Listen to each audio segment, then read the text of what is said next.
Hi everyone, and welcome to another workshop from the Writing Support Center. My name is Giselle, and today's workshop is going to be about maintaining your voice, how to integrate quotes, and use sources effectively. If this is your first workshop with the Writing Support Center, we generally have a worksheet that accompanies our workshops. So if you haven't already, I'd suggest you pause this and go ahead and download either the PDF version of the worksheet or the Word version of the worksheet. You don't need to download both, but I know that some of you might prefer Word while some of you might prefer a fillable PDF. So go ahead and download that worksheet. You can turn that worksheet in for extra credit if your professor's giving credit if you attend a workshop. So make sure you complete that worksheet as we go through this workshop. There will be spots during the workshop where you can pause and write down your answers, and it'll make the workshop a bit more interactive so that you're just not listening to me speaking. All right, so with that, I'm going to go ahead and get started. So the goals for this workshop today are to help you identify the common issues that affect voice when integrating quotes. I know that quoting can be a little scary if it's your first time doing it, or it might be a little confusing as to how to put in quotes without losing your own sense of your voice when you're writing. So this workshop is going to help demystify that process a bit more. I'm also going to try to help you to distinguish when and how to insert quotations into your writing. You're also going to get a chance to practice integrating quotations into your own writing, or at least practice integrating quotations so that you can put it into maybe a paragraph or an essay that you're working on currently. And I'm also going to discuss a couple frequently asked questions about quoting.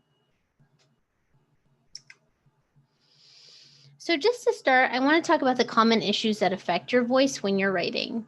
So, when I talk about voice, I'm talking about the part of you that shines through when you're writing.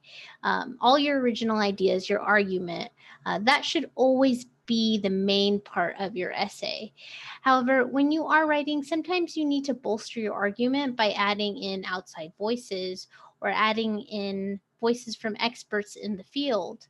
So, writers often use quotations from outside sources to help support and develop their own claims and arguments. So, they're not taking the claims and, arguments from these different sources, they're just using them to supplement their own writing. So, when you take quotes, you're just using it as a supplement, you're not using it as a way to take over your own voice.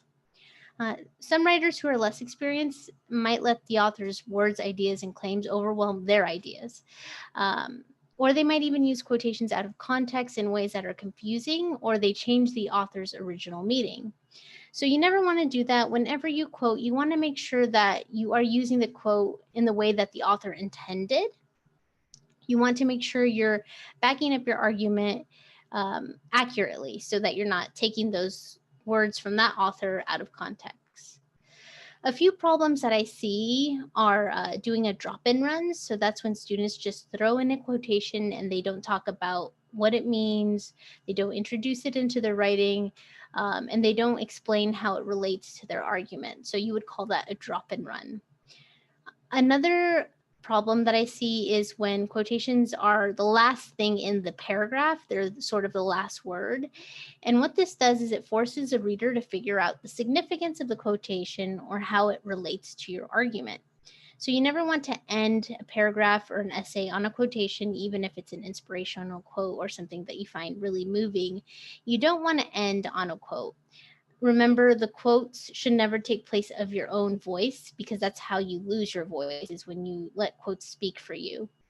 And when you drop them in and don't explain them, your reader has no idea what the context of that quote is or why it means anything to your paper. And lastly, sometimes information is quoted and it would be better summarized or just plain left out. So, whenever you choose your quotes, make sure they're quotes that have an impact on your argument. Um, they're quotes that provide meaningful information. You never want to quote just to quote, it should always be something that's going to make your argument stronger. So when should you quote? I was talking a little bit about this in the previous slide, but I want to go into more detail about when quotations are best used. So quotations, when used strategically, can really provide important evidence and bolster your argument. However, when you pack your paper with quotations, it won't really make your argument stronger, and your argument may actually end up weaker, especially if you're not integrating quotes properly. So, quotations are also only one type of evidence, and there are other types of evidence that you can use in your paper. So, this is only one version of what you can use to back up your argument. Other types of evidence that you might use in your essay are paraphrases, data, and statistics. So, it just also depends on the kind of paper you're writing. Obviously, if you're writing a literary analysis for your literature class, you wouldn't probably be using data or statistics. But for an English class where you're using primarily literature, you're going to be using quotes and paraphrases. So it all depends on the type of paper you're writing. The evidence is going to differ based on whatever type of paper you're writing. However, there are situations where you can best place quotes to really strengthen your argument. And one of those situations is when you're discussing specific arguments or ideas. So, what this means is that in order to have a clear and accurate discussion of ideas, you might need to quote those ideas word for word. Um, it's also important if you want to formulate a counter argument. So, if you're trying to counter argue a certain point, you should probably drop in the original argument so that your reader understands what you're counter arguing. So, quoting is especially useful if you're talking about something very specific, whether it be an argument, someone else's argument, or an idea. Another situation in which you would want to quote is when you're giving added emphasis to a particularly authoritative source on your topic. So, what that means is maybe you're writing a paper that has a lot of history in it. So, because you have a lot of historical evidence that you need to talk about, you're going to want to quote someone that is an authority in that time period, or a source, an author that is well known for the information in that field. So, for example, if you were talking about slave narratives, you might want to talk about Harriet Jacobs, who was a very prominent voice in that field, or rather in that writing area. So, there might be times where you want to talk about certain things and there's a authoritative source in that field that's going to really give you a lot more credibility, and that's a good place where you should provide quotes rather than summarizing or paraphrasing. Another time you need to quote is when you're analyzing how others use language. So, like I said, if you're writing for a literature class, you're most likely going to be analyzing the language the author is using. But you might also use this in a history or an English 1A or a social science class. So it just depends. But if your primary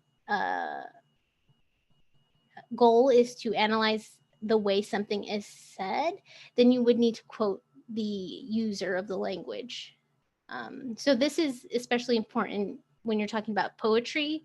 A lot of the time, you need to quote the poet in order to analyze the language that they're using effectively. So that's another time you would want to quote. And another place where you would want to quote is if you want to just spice up your prose or spice up your essay. Maybe there's an author that says something in a way better than you can. So you would want to use their quote in that place in your essay in order to bolster your argument. So if it's to strengthen the way you're saying something, go ahead and use a quote instead of summarizing it or paraphrasing it yourself. So in this next part of the presentation, I'm going to show you how to set up a quotation. And I'm going to give you a sort of formula. So if you're new to this formula is going to help you embed quotes into your paper much easier. Obviously, this formula is the most basic way to embed quotes, so you might learn more tips and tricks as you go on further in your writing career. But this next section, I'm going to give you 4 simple steps to help you set up a quote in your paper. And to help you understand how to set up a quote, I'm going to be using an example quote. The example quote is, "A right is the language of the unheard," said by Dr. Martin Luther King Jr. So I'm going to be using that quote as an example of how to set up a quote throughout these 4 steps. So step 1, when you're quoting, you want to be sure to provide context for each quotation you provide. So what that means is it is up to you as the writer to provide context for the quotation. What that means is your reader is not going to understand the quote if you don't explain the context it exists in. So your reader needs to understand why or where does this quote come from, and how is it relevant to your argument. So pretty much when you set up the context, you want to talk about when it was said. If that's relevant to your paper, it might not be. Possibly where it was said and under what circumstances the quotation was spoken or written. This is obviously very malleable, so it depends on your paper. If talking about when it was said or where it was said isn't relevant to your argument, then you can leave that out. But the most important thing is you explain in what context was this quote said, or in what context does this quote relate to your argument. So you might be talking about your argument, or you might just be talking about the quote. But the important thing is that you're setting up context as to why you need this quote inside your paper. So for example, here's a quote, sample quote context for the quote I provided earlier. When Martin Luther King Jr. gave his famous The Other America speech on April 14th, 1967, he addressed race, poverty, and economic justice and spoke about the riots that were occurring due to ongoing racism and oppression towards Black Americans. So I don't know the thesis of this paper, but from this quote context, I can assume that this paper has to do something with either Martin Luther King, oppression, racism, or something about social justice. And I can garner that from this quote context. But in general, I now understand why this quote is about to be given to me. So this is this setup of the quote context happens before you actually provide the quote to your reader. So this is step 1 when setting up your quote. Step 2, you want to make sure to attribute each quotation to its source. So what that means is when you attribute a quotation, you're telling the reader who is speaking the quote or who wrote the quote. You're essentially giving credit to the source of the quote. If your reader reads or hears you read your essay and they can't tell who's speaking without looking at the paper, this means you probably need to attribute the quote better. And you also want to avoid overusing he said, or she said, or they said, and you want to try one of the verbs that I put in this table.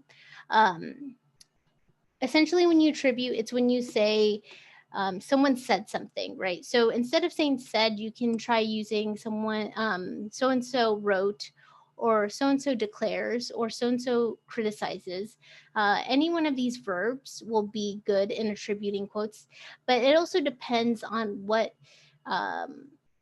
you're writing about, because maybe the person isn't criticizing something or they're not proposing something. So just be careful in using the verbs and make sure that the verb matches to what you're trying to say about what the author said. You just want to make sure it's appropriate verb to use when you're attributing the quote. So if I'm using the quote that I put in the beginning of this sample quotation setup, the way the attribution would look is, in response to the riots, King proclaimed, "A riot is a language of the unheard." So one thing I want to note is I did use the past tense because I was talking about the speech in the time that it was said. But a lot of the time with MLA papers, you're going to use present tense. So you're going to say King proclaims or King thinks, right? So most of the time you're going to default to present tense when you're writing papers, depending on the context of that paper. But in this case, the attribution verb I used was proclaimed.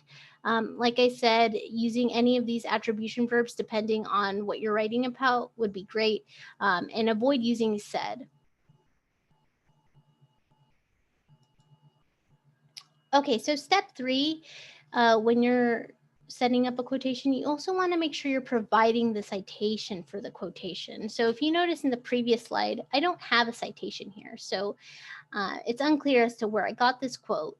But if I was writing an essay, I would need to be sure to put that citation there. So all quotations require formal citation, regardless of what kind of essay you're writing. So if you're writing an MLA format paper, an APA format paper, Chicago style paper, you still need to cite according to the rules for that style of paper. And one rule of thumb is you want to place a parenthetical reference, aka the parentheses, after the closed quotation mark. So you would do quote in the quotation marks, and then you would put the parenthetical citation after the quotation marks with the period following it. You also don't want to forget to add the source details to the works cited page, because this would be in reference to whatever I'm quoting. If you notice, I just put the page number, and the reason why is because I already mentioned the author's name. So that is why, or the author of the work's name. The author's last name is not in this parenthetical. Now, if I was quoting something and I don't say the author's name here, I would have to put the author's name in the parenthetical, right? So it just depends. The author's name only goes in the parenthetical if they're not mentioned in the quote. And this is specifically for MLA citation. APA citation might be different, so be sure to check if you are doing an APA style paper. But for MLA, you always want to put the parenthetical out of the quotations, and you want to put the page number if it's if the quote is in a book. Otherwise, check the MLA citation guidelines for other sources such as internet sources, scholarly journals. It all changes depending on what sort of source you're quoting from. For step 4, you also want to explain the significance of the quotation. This is actually the last thing you're going to do in the steps of setting up a quotation. And essentially what happens is once you've inserted your quotation along with its context and attribution, you will need to let your reader know why the quotation holds significance for your argument.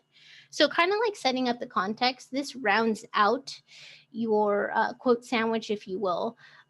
This runs out your quote sandwich by letting your reader know, hey, this is the importance of this quotation to my argument, and this is how it's relevant to what I'm arguing.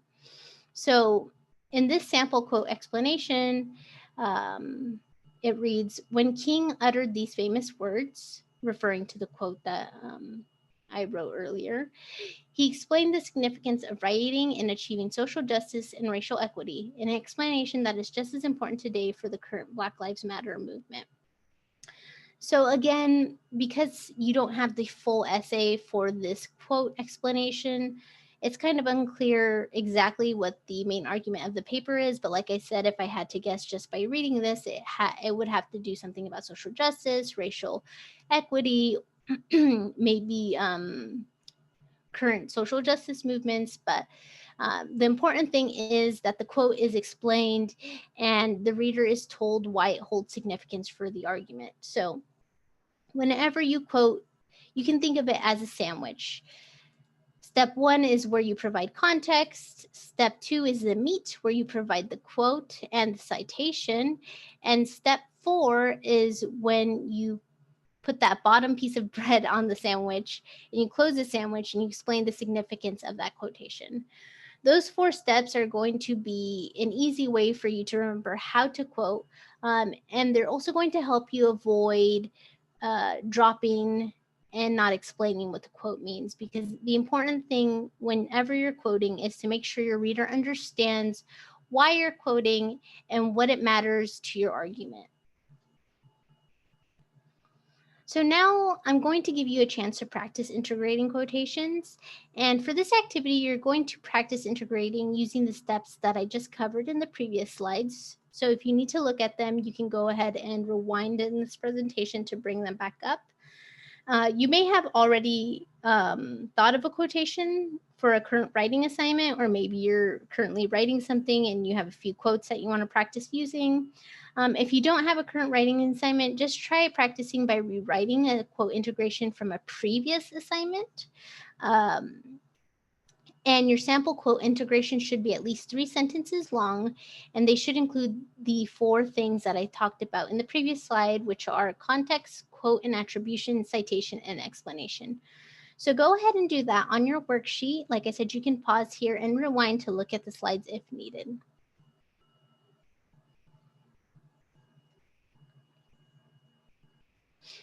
All right, so I hope you had enough time to do that and that you had enough time to practice integrating quotes.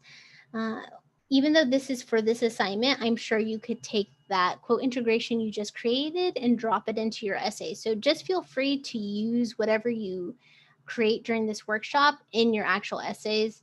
The whole point of this workshop or these workshops is to help improve your writing and to also give you something to work with for your current assignments. So now that you know how to quote the 4 basic steps to embedding a quote, I also want to show you a few more ways that you can embed a quote into a sentence. In the previous sentence, I gave you a pretty basic way to integrate a quote, which is just to say the author proclaims, or the author argues, or the author declares, right? But there's more creative ways that you can set up quotations if you don't want to use that standard way. And one way to embed quotations is to lead into the quote with a colon. So whenever you use a colon, it announces that a quote is going to follow to provide evidence for the claim that you make in the sentence. So you can think of this as joining steps 1, 2, and 3 all together, because uh, the writer is sort of introducing the quote in the sentence before the colon. So, for example, using Shakespeare, this person says, Hamlet denies Rosencrantz' claim that thwarted ambition caused his depression. Colon, quotation, I could be bounded in a nutshell and count myself a king of infinite space. So, like I said, here is where the author provides their context for the quote, and then they put the quote in here. So, this wouldn't exactly be dropping in the quote, like I said earlier. Instead, what this does is it's explaining the quote before you provide it after the quote, after the colon. So, this is one way that you can quote.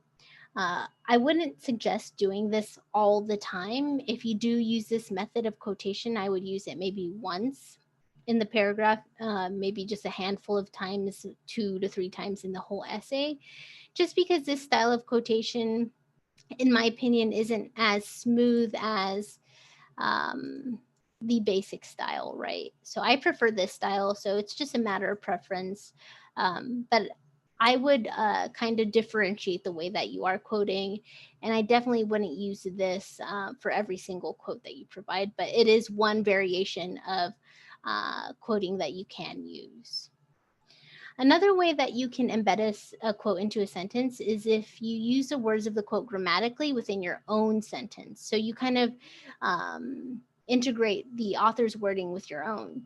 So note that when you do use that after the verb that introduces a quote, you no longer need a comma. So in this previous style of coding, I used a comma to insert the quote, but if you use that, you won't need to use a comma before the quote begins. So that's just something to keep in mind in general, because I could use that same thing in this sentence by saying, in response to the rights, King proclaimed that, and I could get rid of this comma if I did use that. So it depends on how you want to write it, but you could use that and get rid of the comma, or you can leave the comma and put in the quote.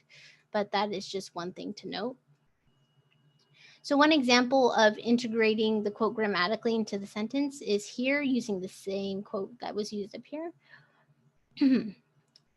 When Hamlet tells Rosencrantz that he, could be bounded into in a nutshell and count himself a king of infinite space, he implies that thwarted ambition did not cause his depression.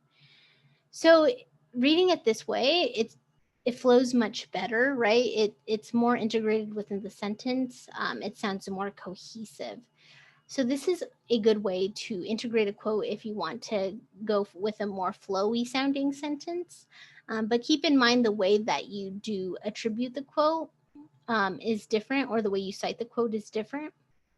First of all, there's no attribution verb, right?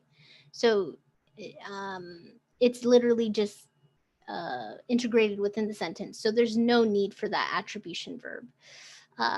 The citation is inside of the sentence midway here, since it's a longer sentence towards the end. So they put the citation here. So that depends if you're using Emily or APA. This isn't necessarily a requirement, but it is something that you would do depending on the style of essay that you're doing, whether it be APA or Emily.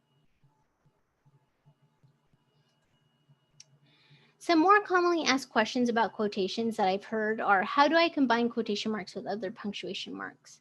This might be confusing if the quotation has a lot of punctuation and you need to punctuate your own sentence. So where does the quotes punctuation end and where does your quote punctuation begin? It can be confusing, but the short answer is it depends how you on the sentence as to how you combine quotation marks with other punctuation marks. So, for example, in this sentence, according to Professor Jones, Lincoln feared the spread of slavery, but many of his aides advised him to watch and wait. So, this style of quotation, like I said in the previous slide, is the sort of style that grammatically integrates a quote within the writer's own sentence. However, if you notice, there is no period after watch and wait, and the period comes after the parenthetical. So I think what happened here is the writer split this quote, right? And they added the comma here because it's needed grammatically for their sentence. And then they put the period after the parenthetical, right? So even if there was a period after watch and wait, it still gets moved to the end after the parenthetical. And the comma was added here as part of the grammatical correctness of the writer's sentence. So not the person that is being quoted, but the actual writer of the sentence put a comma here. Even if there wasn't a comma in the original sentence, grammatically, it makes sense to put this comma here because of the but here. So if you are quoting and you're splitting the quote like this, you would acknowledge typical grammatical rules for your own writing. So you wouldn't carry over their punctuation, you would put in your punctuation. So in this case, this writer put in the comma because they needed it due to this being a compound sentence. And they moved the period after wait to the end because the period should always go after the parenthetical. It would be grammatically inappropriate to put a period here and here. So just keep that in mind. If there is a period at the end of the sentence, you want to make sure you move it to the end of the parenthetical. Another confusing combination of quotation marks and punctuation marks is when there's exclamation points, right? So typically you're going to put the period after the parenthetical, but in this case, the writer put the exclamation mark after the sentence, after the quotations. So when I see this, I assume that the original quotation did not have an exclamation mark, which is why the writer put it outside of the outside of the quotation marks. So the exclamation mark is telling me that the writer is exclaiming that the student wrote that the U.S. Civil War finally ended around 1900. Exclamation mark. So that's the writer of the sentence exclaiming this statement, right? Not the writer of the quote, the writer of the sentence, because it's not within the quotation marks. However, here the quotation mark is around the exclamation mark. And the reason for that is because it's the coach in the quote yelling run, not the writer of the sentence. So it depends. With exclamation marks, they can be confusing, but typically, if you are exclaiming this statement, then you would put the exclamation mark at the end after the quotation marks. But if the sentence includes an exclamation mark, or the quotation includes an exclamation mark, you would put that within the quotation marks since it is part of the quotation. So it just depends if you're using the exclamation, or if the quoter, or the not the quoter, but the original writer of the quotation is using the exclamation mark. So it just depends.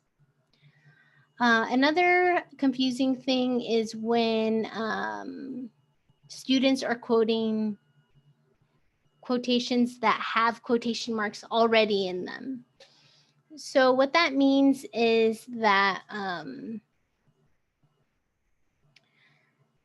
the quotation is within a quotation. So, you don't want to use double quotation marks in this case. So, for example, this is a quotation, but the emperor has nothing at all. So if you notice, they don't use double quotation marks where they put another set of quotation marks. Instead, they use apostrophes or single quotation marks to indicate that there's a quote within a quote.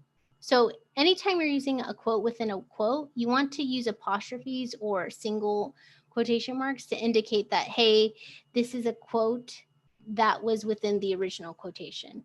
So that is what's happening here, and that's why you see these single marks or apostrophe marks. Okay, another common question is it ever okay to insert my own words or change words in a quotation? And the answer is sometimes. If it's necessary to change the words for clarity and flow, you can do so sparingly by using brackets. So this means don't do it all the time. Do it once in a while when you need it for flow. So in this example right here, Esther Hansen felt that when she came to the United States, nobody understood her. So this is using the brackets to replace me. So the original quote read, nobody understood me. But because the writer is talking about Esther Hansen, it would sound awkward if they wrote Esther Hansen felt that when she came to the United States, nobody understood me. That sounds a little awkward when you read it. So by changing out the word me with the bracketed her, it flows much better. So if you need to change the flow a little bit, using brackets to replace small pronouns like her or me might be useful. So just keep that in mind, that you can use that to change out small words to improve flow. Another example, we completely revised our political strategies after the strike, and then in brackets of 1934. So for this one, the writer added extra information of 1934. So maybe in this writer's essay, there are many different strikes that they talk about. So for clarity purposes, they had to specify what the year was. So that is why they added the bracketed of 1934 for clarity's sake. So the third example, 12-year-old Betsy Smith wrote in her diary, "Father is afraid that he will be guilty of breach sick of contract." Some of you might have seen that before, the SIC in brackets. And what that is Latin for thus or so. But when it's used in an essay, what that means, the bracketed sick means that that the writer is using non-standard language and it's not a typo on your part. So sometimes there's typos in writing, or maybe the way something was written years ago was different from how it's written now. And so your professor doesn't think you're writing a typo, you would use SIC to indicate that, no, this is how it's said in the quote. Or if there's a misspelling, this is SIC would indicate this is how it was written in the original text. So for this one, father's afraid that he will be guilty of breach of contract. This should be breach of contract, but the author of this original quotation misspelled beach or breach and instead wrote beach, which is why the writer is indicating that this is not a typo, but an error on the original writer's part. So use SIC in brackets if you are trying to indicate something that's not standard in a quotation, so that your professor doesn't think that you are, or your reader doesn't think that you are putting in a typo, but instead it's just something from the writer. All right, so these were some commonly asked questions. If you have any other questions, you could always email PCC Writing Support Center. Our email is writingsupportcenter@pasadena.edu, and we could also clarify more questions that way. But I always suggest to go see a tutor if you do have other questions about quotations at the Writing Center, so that they can clarify any questions you might have about quotations. So for the last part of this workshop, I just want you to reflect in a closing reflection. So on your worksheet, I want you to reflect on your own quotation style. How do you generally embed quotations in your papers currently? Do you use any of the methods that were covered in this workshop? If so, what methods were you using? If not, what methods might you use now? Did you learn anything new about quotations that you will use in the future? So go ahead and reflect on your own writing process on the worksheet. Write about 4 to 6 sentences, if not more. But go ahead and do that. You can pause here and then continue once you're done. All right, so I hope you had enough time to reflect on your writing. That's actually it for the workshop. These are a couple of the works cited from this workshop. So I did use the quotations page from the Writing Center at University of North Carolina, Chapel Hill. I highly recommend you use their workshops, or I'm sorry, their resources if you'd like to know more. There's much more about quotations on this page. So if you want to learn more, I highly suggest you go ahead and go to this website. I also used a source from the Center for Writing, University of Minnesota, called Integrating Quotations from Sources, which is also another very helpful source, albeit it is a little shorter than the other one, but it is very, very helpful. And if you have any more questions about quotations, I suggest you look at both of these. If you realize you had some more questions about how to actually choose sources to quote from, we do have a workshop on that called Conducting Research.